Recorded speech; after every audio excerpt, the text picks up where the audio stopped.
Devika, it was wonderful to read about you and to read your book.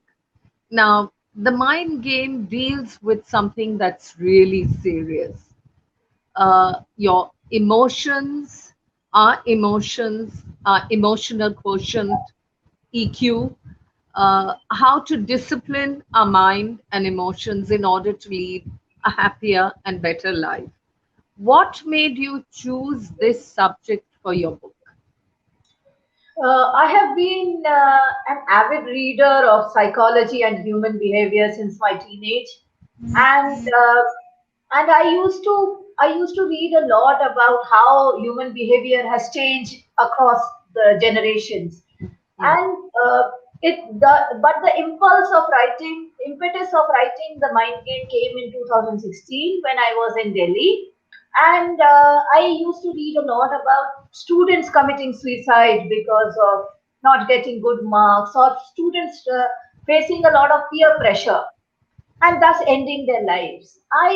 Hmm. A question popped in my mind that why would a person in his early phases of life be so much under pressure that you are forced towards death, which is an unnatural calling.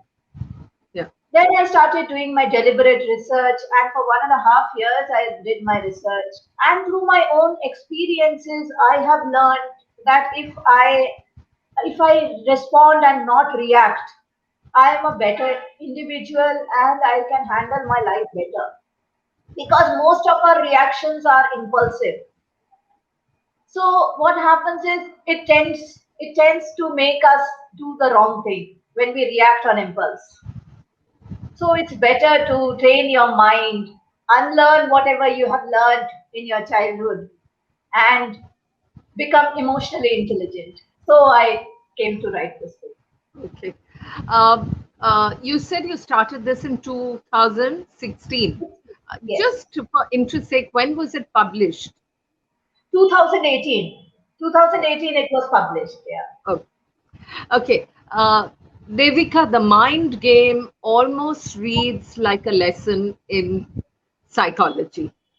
How to face and control your emotions, living simply, killing the stress demons, anger management, motivation, and so much more.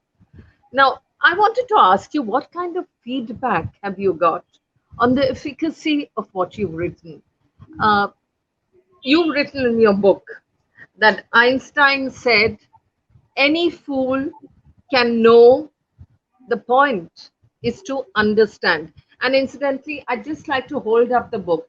I forgot to do that. This Thank you. is The Mind Game by Devika Das, a Thank you. bestseller in India and also available in London today. So, as I said, Einstein said that. And the point is to understand. Are your readers understanding? And how satisfying is that to you? The efficacy of what you have advised them, what is the comprehension, how is it satisfying to you? It satisfies me a lot when I receive feedback from readers saying that they have taken a leaf out of the book and actually implemented the tips which I have mentioned in the book, and how they have become, they have at least taken a step towards being emotionally intelligent. That satisfies me a lot because for me, frankly speaking, the number of books sold does Hmm. not matter that much as how it has impacted the reader. And I am very happy to know that in the first year itself, we I got around 50 to 50 plus messages on Instagram saying that the person has really been impacted, and they started talking to me. They said, I have found a friend in you because you could emote what I used to think, and you have cleared a lot of my doubts, lot of self Yeah. doubt that I used to have.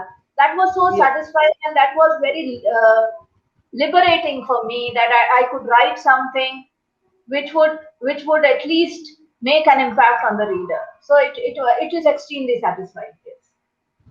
Good. Somewhere in the mind game, you advise people to create a list of Yes. what makes them happy. Now, Mm. I want to know from you, tell us, the listeners today, what makes you happy? So this is a list I prepared in my early years. So I Yeah. first of all I can recall a very small incident from my school time when we used Mm, to fill slang books. I remember people used to ask, "What do you want to become?" And mm, in every slam book, I used to say that I want to be happy and a and a good human being. So, but I started reflecting on what I used to write after, like, say, after in my 20s. I started mm. reflecting that why did I write those kind of things? Because I don't think so. In school, you become so philosophical, or you become so. I'm not getting the right term, but I don't think so. You become so focused in life, but I always used to write, I want to be happy and I want to keep people around me happy. That is my Okay. life goal even now. So, Yeah. so what happened basically that my list includes the things that I love to do, even if it involves other people or not. I'm happy being alone also. I do a lot of things like I write, I act, I Yeah. love cooking. In the lockdown, I have tried out a lot of recipes. So I have Wonderful. so I Is keep that your myself. stress buster? Ah, Cooking? yes, it is. It is Okay. because the I have seen when I am in a bad mood, the masala is the spices are a little more. So it is a stress buster for me. And I like to do small stuff like decorating the house. I am a basically a home person. I don't like to go out much. So Mm, how to stay at home and keep yourself busy? yeah. I engage myself. Yeah. Okay. Devika, there's a note of spirituality and the divine that runs through your book, capturing divine happiness, spiritual meditation, inner peace. Could you expand on this a little, especially in relation to what you follow in your life? So I have a basic principle of life that I should be consciously aware of what am I doing, how am I feeling at the present, and I have trained myself for that. Like every morning, I make a list of things to do, Yeah, priority list basically. What needs to be done, and what needs to be done for emotional health, for yeah, for my work priorities.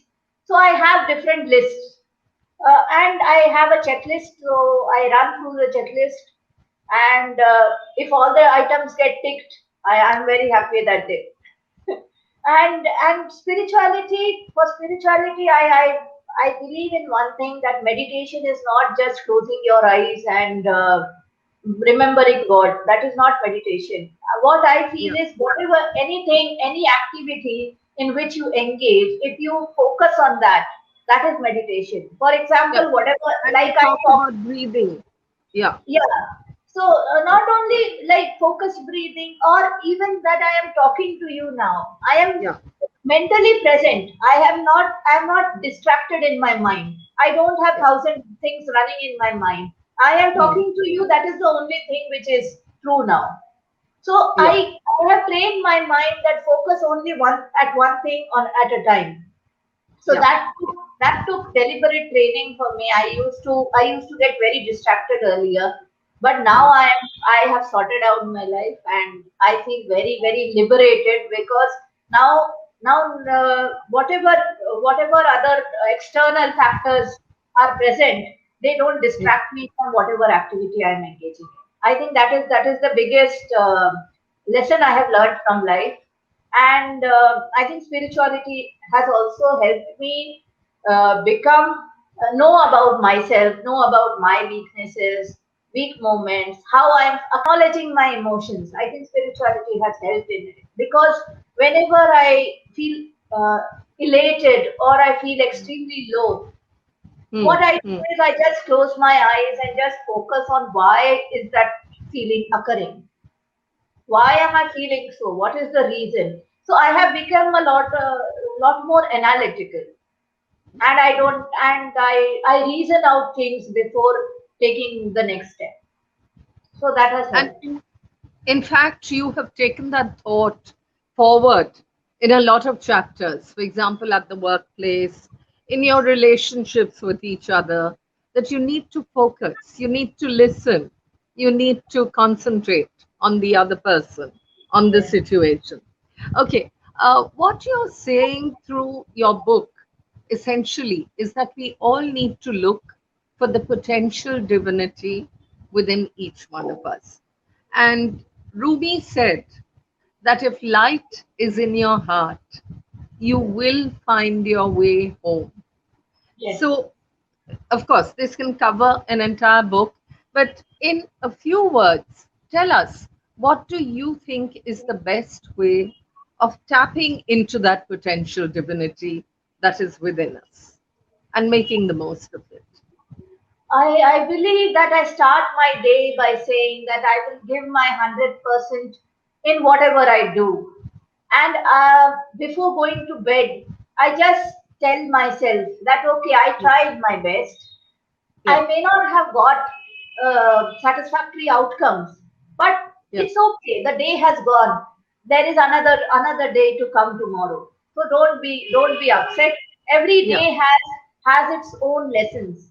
So let's live the day. Let's live the day. Yeah. Okay. Okay, Devika, as an actor, you must have been observing human nature and behavior for years to get under the skin of the roles that you play. So, how much has that helped you in writing this book? Because the research must have been vast. It is so detailed, and there's so much research that has gone into writing this. Uh, how much of your acting career had a bearing on this? Theater and my acting career has had a lot of bearing in developing my observation skills Yeah, because with each role I learned something about myself and something about that character. Like like we sometimes judge a person when yeah, we meet that person for the first time. But with yeah. theater, I have been very patient. I have become very patient. I don't judge easily, and I try to understand, okay, observe how the person behaves, what is the real behavior of a person. And also for me, it has helped me understand myself that how I tend to react in situations or how do I respond in situations. Yeah, yeah, If yeah, there is like what happens is when people say that when you are at your lowest ebb, you tend to react on an impulse. I have tried to control that and like train my mind that whenever, even if I am in my lowest ebb, I will not react. I will be patient because I believe that everything is temporary in life. Nothing is permanent. So But even the bad no, no, situation, I was just going to say if you can do that, yeah. you've conquered so much. Yes, I feel I have done that to a large extent. Nowadays, I don't get demotivated very easily, and bad situations come, yes, but even the bad situation teaches you a lesson. That is what I have experienced. Yeah, yeah, So, yeah, and as you said, acting, I have played several roles and numerous roles, and I have around 15 plus years of experience, and I have done about 400 plus shows and several characters. I don't know. I think each character has built my personality, and each character has contributed in how I have shaped my life. So, are there a couple of characters you would like to tell us about? Very strong or very difficult characters that you've played? So there is a monologue I acted for, like, that monologue was a retrospective narrative of a theater artist, and Mm, she's like 55 or so, and she's thinking about how what kind of sacrifices she has made in her career, correct. just to achieve something in her career, and how she sacrificed, how she did not realize that the person she loved, she didn't give back anything. So I think I understood that I myself am a very hardcore romantic, and I will love only one person if that person comes sometime, and I'm like a one person, one man army kind of a thing. So Wonderful. yeah, and I understood that, and that character also had an impact. Like, I thought that whether when I turn 50 and above, will I have these kind of thoughts that I have sacrificed something to achieve my acting career? But then those thoughts have been warded off now, because I realize that the fact that I am living my life on my own terms and conditions, Mm, it is mm, because of theater, and it is because of the strength, the emotional strength that theater has given me. mm. So, and there is another character I would like to talk about, which is the mother's role in Sipahi Ki Maa, written by Mohan Rakesh. So, Mm. in that, I played a role of a mother of a dead soldier. I myself am from an army background, and Ah, okay. I have got a lot of exposure around across India. But that pain, when I lived that character, that pain of losing your son, I I learned to value relationships. Yeah. Basically, how important are relationships, especially family, relatives, people who are close to you. You must cherish Mm, those relationships. That is what I yeah. learned. Yeah. That is what I learned. Wonderful. Okay, Devika, I noticed something which Hmm. is a little unusual. You haven't gone in for any gender distinctions. Something like, a stereotype like a woman's emotional quotient is more fragile. Was this a conscious decision or was it based on research? It was a conscious decision, because, see, no human is perfect, first of all, and Yeah. all humans develop their behavioral mindset from the experiences they garner in their life. So, be it And a I man. think a lot of what we go through uh, are sort of forced on us or imposed on us by our Yes, backgrounds or yes, society, that men yes. don't cry, boys don't cry. It would be so much better if they did, if they could Yeah, understand. And it, then, it, yeah, it, it would be a much more respectable society for women if men were yeah, told that you can be yourself and you don't yeah, have to have that macho kind of personality. It would yeah, be very easy for men also, because when I did my research, I realized that men commit more suicide than women, because they yeah, are taught from their childhood that you should not express this whole uh, expressing your emotions has not been taught in our society till date, and yeah. people who are emotional are considered to be weak. So I consciously I did my research based, which would be neutral and which would be Yeah. generic and applicable to all genders, because a human being, when the potential of a human being is tested, that Hmm. human being can cross the barriers. Yeah. Yeah. For example, even a man can be a good nurturer, caregiver to a child. For example, Yeah. if a man's wife passes away, then Yes. he takes care of his children. He Absolutely. nurtures them. And similarly, if a husband passes away, a wife takes care of the financial role of the family. So there are these kind of. I wanted to break the stereotype in this book that Yeah. The so-called roles which have been defined by the society. It is we who need to change the definition. Yeah. So I think this is the first step. Okay. Devika, Plutarch said once, long ago, that the mind is not a vessel to be filled, but it's a fire to be kindled. And Yes, you seem to have worked towards this throughout your book. yes, That's basically what you're telling us. yes. And in one of the chapters, I'll just take a minute. Yeah.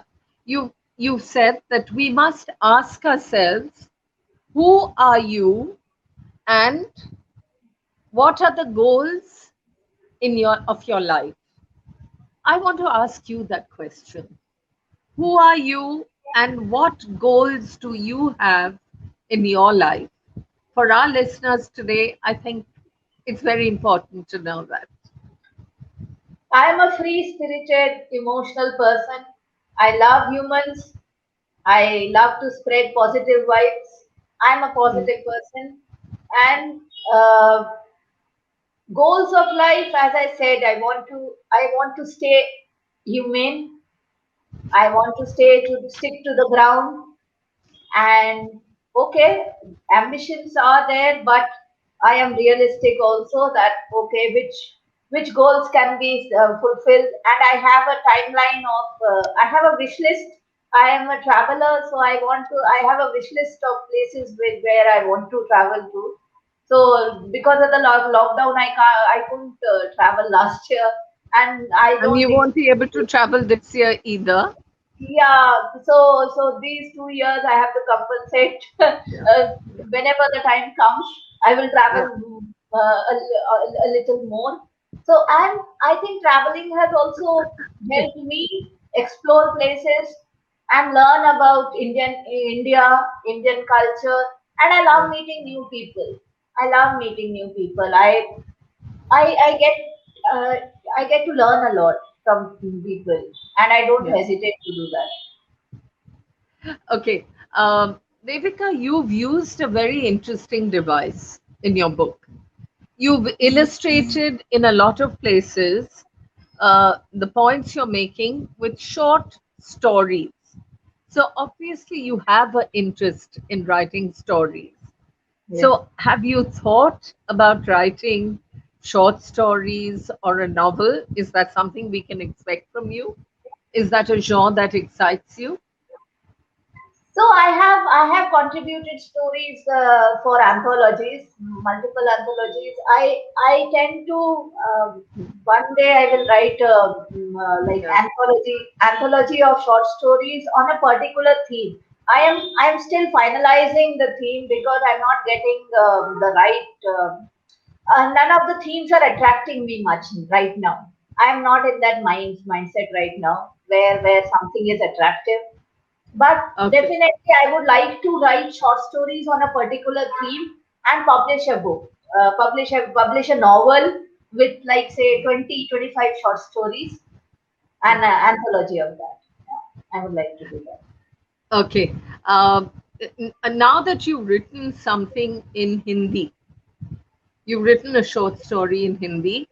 Uh, have you had any thoughts about translating the mind game in Hindi into Hindi so that it reaches a far wider audience?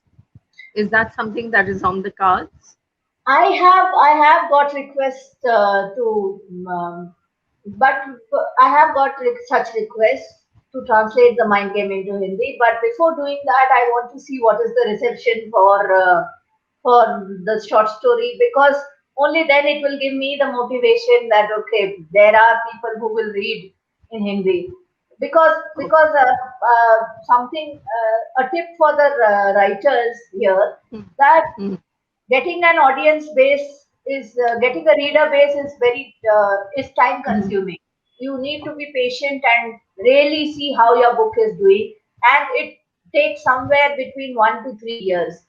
mm. So first I would like to and I need a person who can really translate well, because for Ah, me because sometimes the meaning gets lost in translation. Yeah. I don't want that to happen with the mind game. So the hunt is going on. So if anybody is interested in translating the mind game into Hindi, please do connect with me.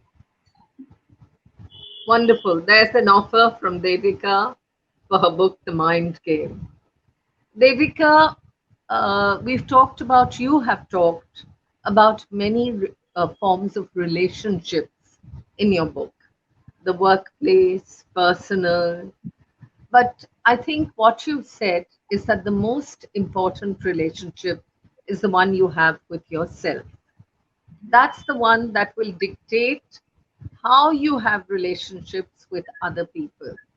So, give us, in short, you've written a book, but for those who haven't read it and are listening, give us the mantra. There are many things you've said about self esteem, about emotions, about controlling your negativity, having pride in yourself. But tell us, give us the mantra of loving yourself first. First of all, you should understand what things make you happy. Why are you doing it? Are you doing it? Are you fulfilling your own expectations, or are you fulfilling somebody else's expectations?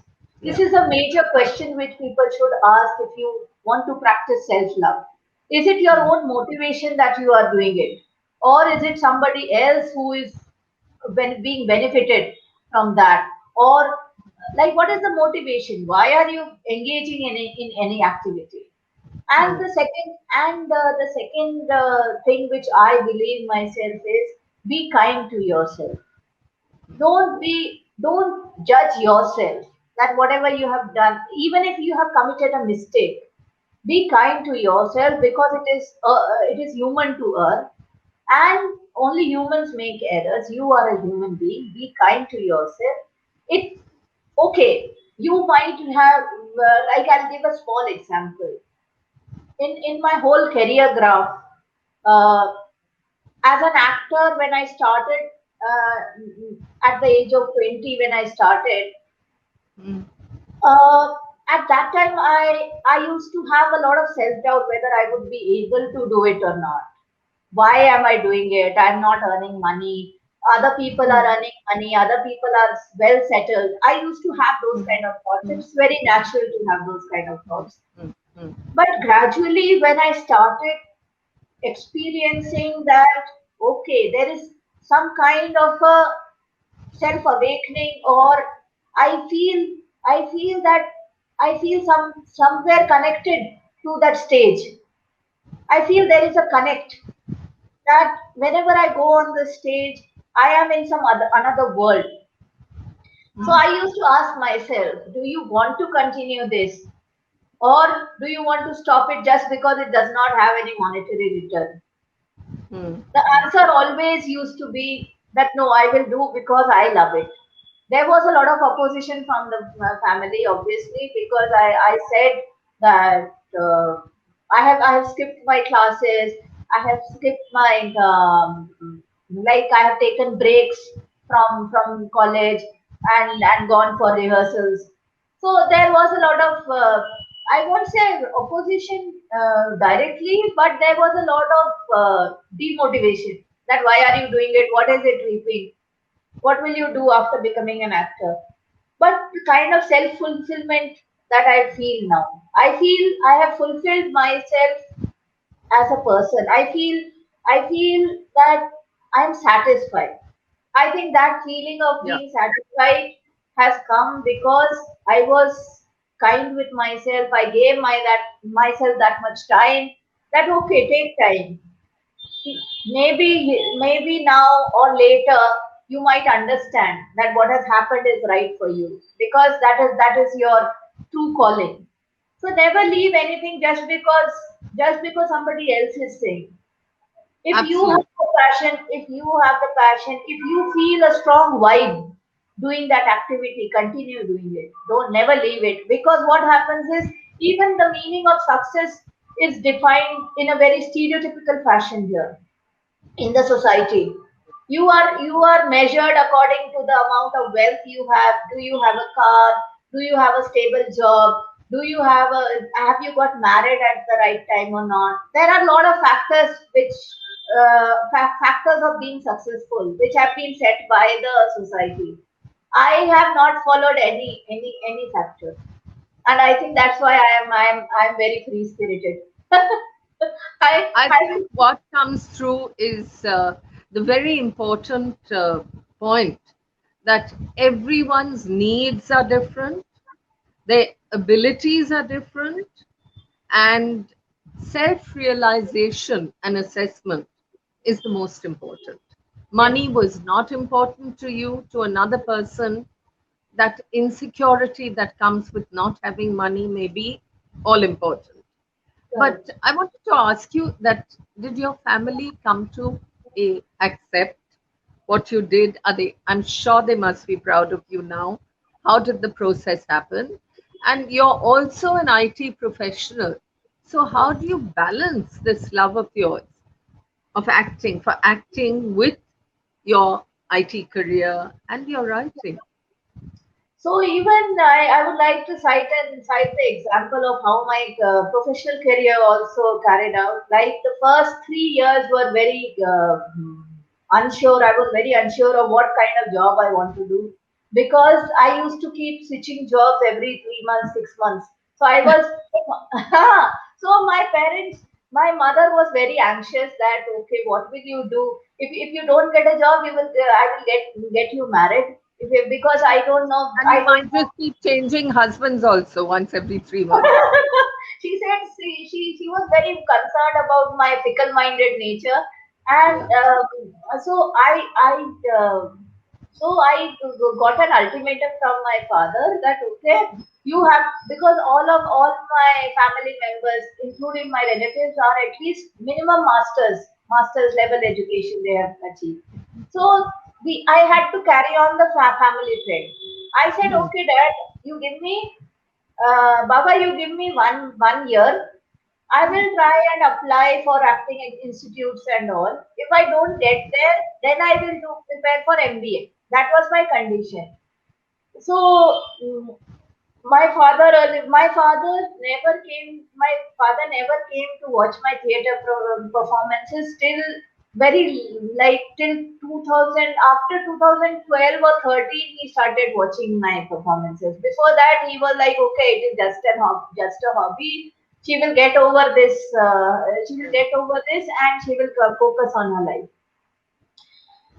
I said I am giving this. I want 1 year. I will tell you whether I want to do what I want to do in my life. I will tell you.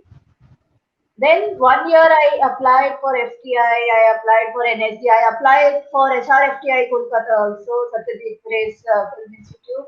I applied everywhere. I got through the audition round and everything, obviously, but there is so much of competition. I could not clear the final round of selection, so I could not join the institute. Then okay, 1 year went like that, but I continued doing plays. I continued doing plays in Jaipur, and I worked with a theatre group called Sarthak Theatre Group, and then um, 1 year passed, and then I had to prepare for MBA. So I started preparing for CAT. I gave my CAT exam. I got into Army Institute of Management, Kolkata, and I did my MBA. Hmm. But those 2 years were a break in theatre because I didn't do any theatre in Kolkata. And that was the turning point in my life where I decided that theatre cannot miss. I cannot miss the theater from my life. Sustain you.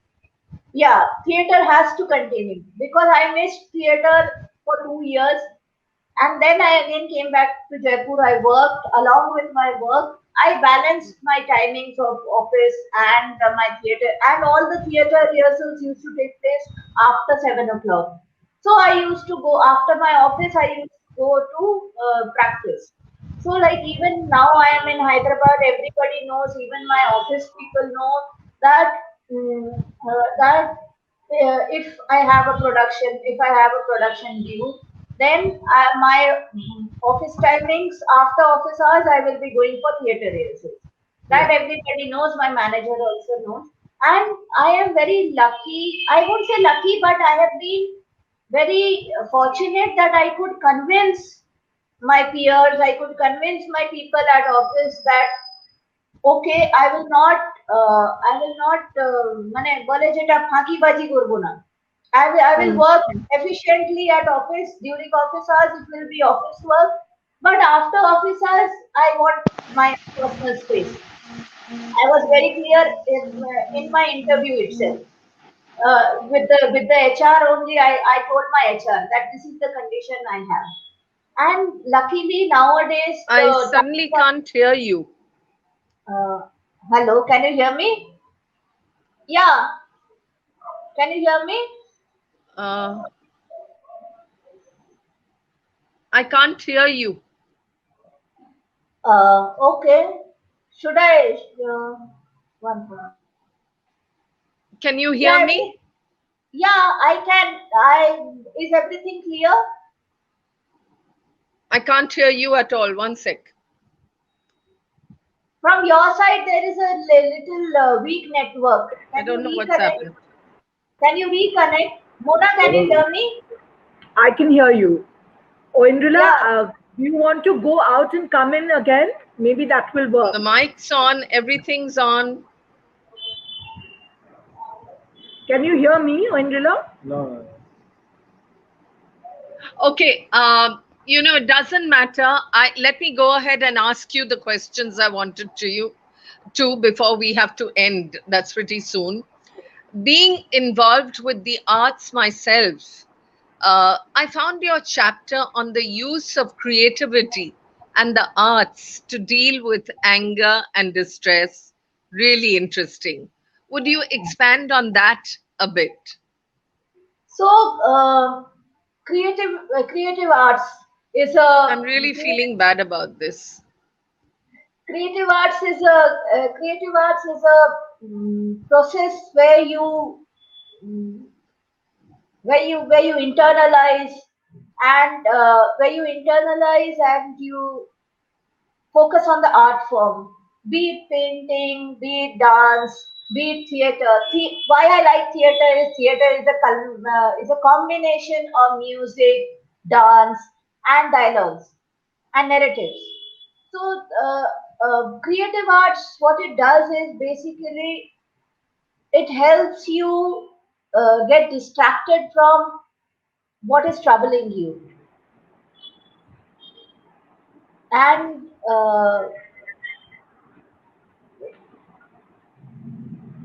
it helps you get distracted and for that time being, and helps you to take that time to respond and not react. And creative arts is because sometimes we get angry on issues which are very trivial, and when that time passes you see, oh my god, it was such a trivial issue. Ah, I can hear you again. Hello. Okay. Yeah, Were yeah, you now. talking about the arts? Yes, yes, I was talking Okay. about art, so I will again repeat what I said. So basically, what happens is, whenever we are angry or we are in a negative mindset, what happens is we tend to again I will use the same thing, that we tend to react than respond. What creative arts does is it helps us to distract ourselves from that stimulus, and we divert our mind to something else. Like I have seen many artists start they start we paint when we are in a bad mood, or we write when we are in a bad mood. What happens is it gives us some kind of relief. It works as a therapy. Art works as a therapy, at least for me it does, because and it is a healthy form of venting out your frustration rather than just blasting out at someone and fighting with someone. Because what happens is, if we are in a bad mood and we don't channel our emotions properly, we will end up picking up fights with our close ones, and then we feel bad, we regret that situation. So instead, pick up an art form. Like whenever have also seen that I start to sing sometimes whenever I am upset. And Rabindra Songit is very diverse in that manner. It has several emotions, songs of several emotions. So I pick up one song and I start singing, and I see that in 5 to 10 minutes after that song is over, the thought which irritated me or troubled me has vanished. And you talked about bathroom singing. Yeah, Yeah, it is very nice. It is very literally. nice. I think what is wonderful is to be able to create something. Yes, However good or bad it is, nobody is judging. And I think there are so many techniques, so many pointers and solutions that you have provided in the mind game, Devika. And to go back to Rumi, once again, the underlying message is always that you were born with wings. Why prefer to crawl through life? And I correct. think that is what stays with me about the mind game. Thank you.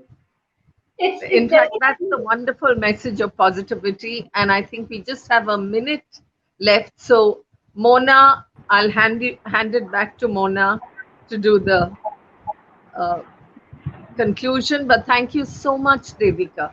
I I think would this is also like to so, thank you. so interesting for people, so valuable to have something like this to live by, to be guided by.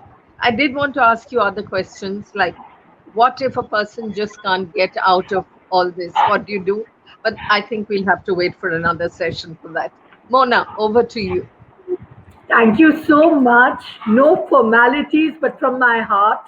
This was a brilliant session.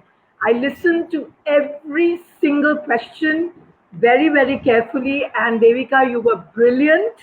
I recommend that our viewers please buy the book, The Mind Game. You will benefit Absolutely. because the topics are Holding up the so book once relevant. more, both Thank you sides so of much, it. Mandela.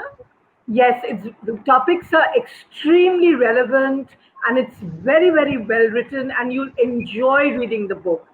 And on You will. behalf of Readers and Writers Club, Oindrila, you've always supported us. You've always been there for us, My and pleasure. we admire the way you conduct sessions. Thank you so much. And Devika, all the best to you. May you keep penning such interesting books. Thank you so Thank you. much. Thank Thank you. Thank you. All the best. I would like to thank Indira. Thank you so much. It was a lovely conversation. And definitely, when I come to Kolkata, I would really love to meet you. We'll do so, Yes, we'll invite you certainly. all over. No. You will meet her Thank you so and much. Biplab Da. Thank you. Thank you. Thank you. Thank you, Thank you. Angela.